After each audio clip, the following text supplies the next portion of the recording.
Dans cette vidéo, je vais te donner mes meilleurs conseils pour que tu gagnes beaucoup plus en spin. Alors évidemment, tu ne vas pas gagner tous tes spins, c'est clairement impossible et ça, je pense que tu le sais. Cependant, tu peux progresser évidemment énormément. Donc on est parti pour voir ça ensemble avec le premier conseil qui est de ne pas raise tous tes flush draws. C'est super important parce que je vois beaucoup de joueurs qui, dès qu'ils ont un tirage, même pas que les flush draws, mais n'importe quel tirage, ils ont tendance à relancer. C'est une vraie erreur, fais attention à ça parce que c'est vraiment l'erreur de base parce qu'on a l'impression bon, bah, j'ai un tirage, c'est un bon bluff, je vais le prendre. C'est pas toujours une bonne idée. On va raise uniquement certains flush draws, mais ça va dépendre des situations aussi. C'est pas parce que tu as un bon flush draw que tu dois le raise 100% du temps. Mais ça n'empêche que les mauvais flush draws ne doivent pas être raise. C'est surtout ça que je dois te montrer. Par exemple, tu as l'exemple sur roi 6, 9 avec un tirage pique.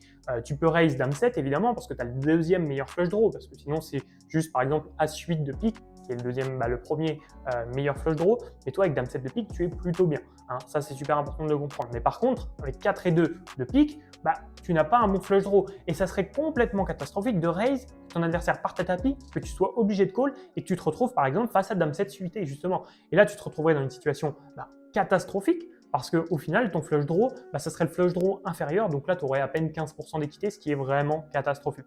Donc fais très attention à ça parce que partir à tapis avec un flush draw inférieur peut être vraiment dramatique. Donc ne raise pas tout le temps. Et tu vas me dire, bon oui, mais je pourrais peut-être raise et puis peut-être je fold après. Bon là, c'est catastrophique aussi parce que tu avais un bon flush draw et tu le fold vs un all-in. Donc là, tu perds peut-être 30 à 40% d'équité contre la range adverse. Donc ça, c'est une catastrophe. Donc ne raise pas ces flush draws. En plus, pour une fois, c'est un bon trap. Beaucoup de personnes aiment bien trap, justement 4 et 2 suité, c'est peut-être un bon trap pour la suite, si tu touches évidemment. Si tu touches, là tu vas peut-être pouvoir raise à ce moment-là et ça va être un petit peu plus difficile de te mettre sur un flush draw parce que tes adversaires vont peut-être se dire « Ah ben non, il ne peut pas avoir de flush draw, il me les aurait raise au flop ». En l'occurrence, pas forcément à tous les coups, si en plus tu gardes quelques petits flush draws dans ta range, évidemment. Ensuite, donc bet river contre un joueur passif, ça c'est vraiment quelque chose que je te conseille de faire parce que beaucoup de personnes ont tendance à vouloir trap dans ces spots-là et c'est quelque chose que je ne te conseille pas du tout. Mon deuxième conseil, ça serait de donc bet river contre les joueurs passifs parce que ça c'est vraiment quelque chose que beaucoup de personnes ne font pas, ils ont tendance à vouloir trop trap, mais si tu as détecté que tu jouais contre un joueur passif, il est important de ne pas essayer de check raise river. C'est vraiment quelque chose qu'on voit tout le temps, des check raise river, pour essayer de prendre le maximum, mais c'est pas dans ces spots-là que tu vas prendre le maximum. Je t'ai mis un exemple pour que tu puisses comprendre tout simplement, mais sur roi 6, 9, 2, 3 avec du coup 3 piques et évidemment toi tu as dame 7, donc tu as touché ton flush draw river tout simplement, donc tu as flush maintenant. Tu te retrouves dans un spot où soit tu peux essayer de check raise, soit tu peux donc bet all-in ou donc bet share tout simplement. Dans ces spots-là, contre un joueur passif, tu sais qu'il va souvent check back, ou tu sais qu'il va souvent miser une blinde et peut-être après tu vas relancer, il va fold. Donc tu n'as pas grand-chose à gagner à essayer de checker. Tu prends juste le risque que en fait tu as un check back face à toi et que tu showdown en fait flush. C'est ultra dommage, évidemment. Donc dans ces spots-là, contre un joueur passif ou un joueur assez classique où tu n'as pas trop d'infos, je te conseille de toujours reprendre le lead parce que les gens ont tendance à pas mettre de troisième barrel, à pas bet trop river et surtout pas miser par exemple un 9 ou un 6 dans ces spots-là. Et donc c'est vraiment important de faire une erreur à ton adversaire. Donc ne check pas river pour essayer de trap, tu dois reprendre le lead, essayer de maximiser ta value, c'est super important.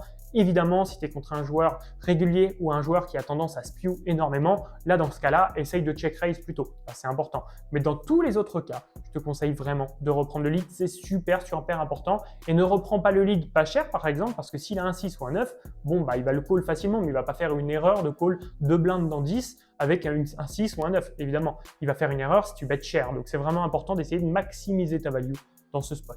Ensuite, je vais te donner un conseil bonus qui est le meilleur conseil honnêtement, mais beaucoup de personnes ne vont pas le percevoir comme ça et je ne l'aurais pas perçu comme ça à l'époque, mais c'est vraiment de travailler votre jeu.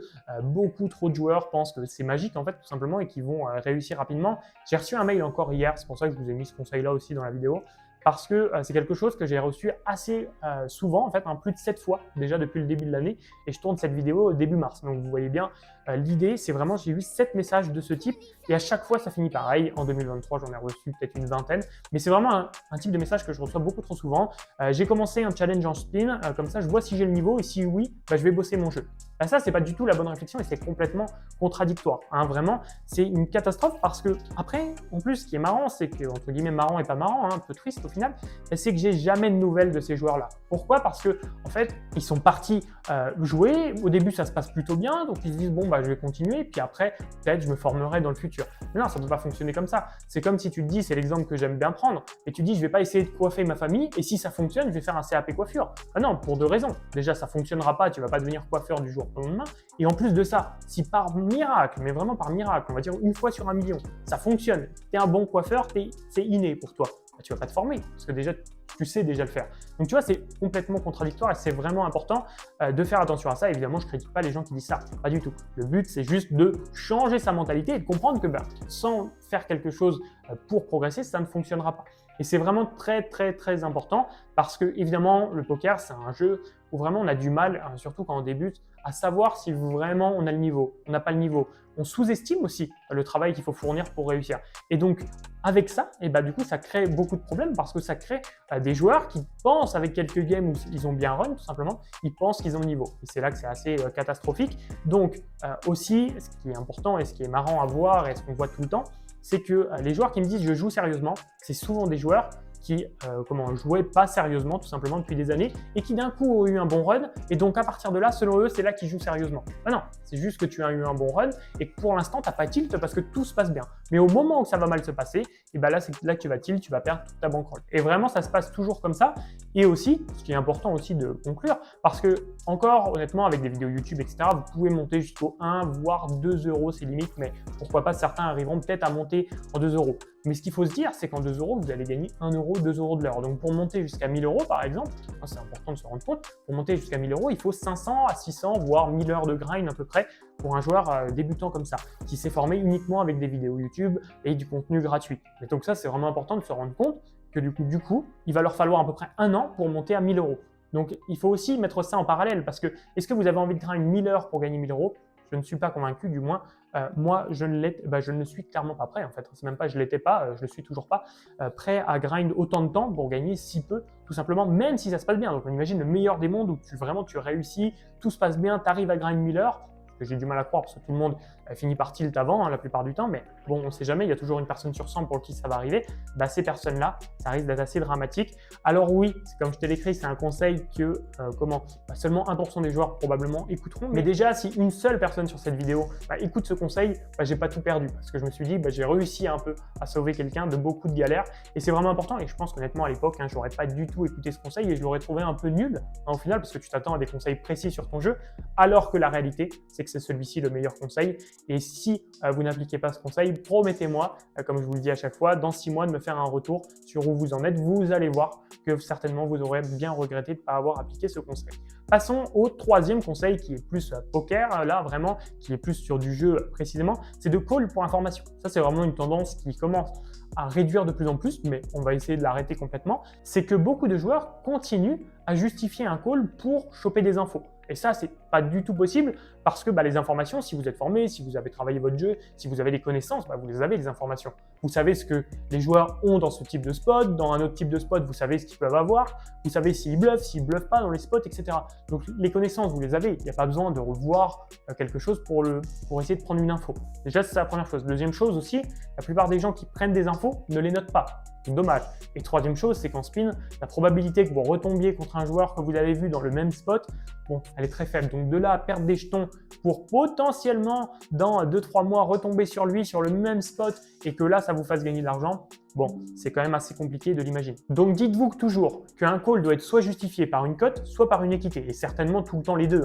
Soit vous avez la cote pour payer parce que vous avez beaucoup d'équité, soit vous pensez que vous gagnez assez de fois par rapport au prix qui vous est demandé, donc là vous pouvez justifier un call. Mais c'est super important d'avoir cette connaissance-là et de se dire, ok, là j'ai la cote, ok, là je ne l'ai pas, donc je fold, ou ok, je l'ai, je peux call. C'est pas je ne l'ai pas, mais j'ai envie d'une info, ça c'est rarement une bonne idée, voire jamais une bonne idée. Évidemment, ça pourrait être une bonne idée, par exemple, en cash game. Si vous jouez quelqu'un, vous le jouez tous les jours, et puis là, ça vous coûte une blinde pour avoir une information. D'accord, là, ça peut valoir le coup. Là, en l'occurrence, en spin, très peu, voire jamais, évidemment. Ensuite, on s'en fiche de la bankroll. Ça, c'est un conseil que beaucoup de personnes ne vont pas comprendre, parce qu'on est tout le temps là. Oui, quand vous êtes débutant, la bankroll, c'est super important. Mais c'est vraiment, via mon expérience, Et en ayant vu passer plus de 100 joueurs avec moi, je me suis rendu compte d'une seule chose. En fait, la bankroll était certes très importante parce que si tu as 5 buy-in, ça peut que mal se passer. Hein, ça, on va pas se mentir. Mais que tu aies 100 buy-in, 150, 200 ou 500 buy-in, ça ne va pas changer grand-chose parce que 90 à 95% des gens qui perdent plus de 100 buy-in, c'est à cause du tilt. Le run, certes, existe, mais souvent, c'est je vais perdre 15 à 20 buy-in à cause du run, puis derrière, vous allez tilter et c'est là que vous allez perdre 80 buy-in parce que vous allez monter de limite, spew complètement et perdre tous vos buy-in. Donc, c'est vraiment très important de travailler son mental et sa discipline avant de réfléchir à la bankroll parfaite. Est-ce qu'il me faut 150, 200 buy-in? Ça, c'est très important. Donc moi, souvent, ce que je conseille, c'est entre 100 et 150 buy-in, peu importe. Mais par contre, soyez méticuleux, ayez le sérieux de réduire vos limites. Si vous voyez qu'il vous reste plus que 50 buy-in, bon, passez à la limite en dessous pour avoir 100 buy-in et pour être plus à l'aise. Mais surtout, ne montez pas les limites parce que sinon, ça va être juste du tilt. Alors que ça n'a aucun sens, évidemment, de jouer des limites supérieures juste parce que le run ne va pas en votre faveur, évidemment, mais ça, vous vous en doutez. Mais c'est important d'avoir conscience de ça, que les erreurs et les choses qui vous font broke, c'est plus votre mental qu'une mauvaise gestion de bankroll. Donc ça, c'est super, super important, même si dans la gestion de bankroll, il y a aussi ne pas monter de limites quand ça ne va pas, évidemment. Mais le nombre de buy-in n'est pas si important que ça. C'est vraiment important de s'en rendre compte. Maintenant, ce que je peux vous dire, c'est que ceux qui veulent aller plus loin et qui veulent continuer à travailler leur jeu justement et à progresser, je peux vous conseiller d'aller sur la formation offerte, une masterclass de 1h15 avec des bonus exclusifs, etc. que je vous envoie par mail à la fin de la formation, tout simplement. C'est dans spinpro.fr/formation. Vraiment, c'est 100% gratuit. C'est pour vous, donc n'hésitez pas. Le lien est dans la description si vous ne voulez pas le taper sur Internet. Et vous pouvez aussi réserver dans la description 30 minutes de coaching offert avec moi. Évidemment, une fois par personne. Il n'y a pas beaucoup de place, donc je vous laisse aller voir s'il en reste. Et moi, de mon côté, je vous dis à plus pour une nouvelle vidéo. Merci de l'avoir suivi. J'espère vous avoir appris pas mal de choses. N'hésitez pas à mettre un petit like et un commentaire. On se dit à plus. Ciao.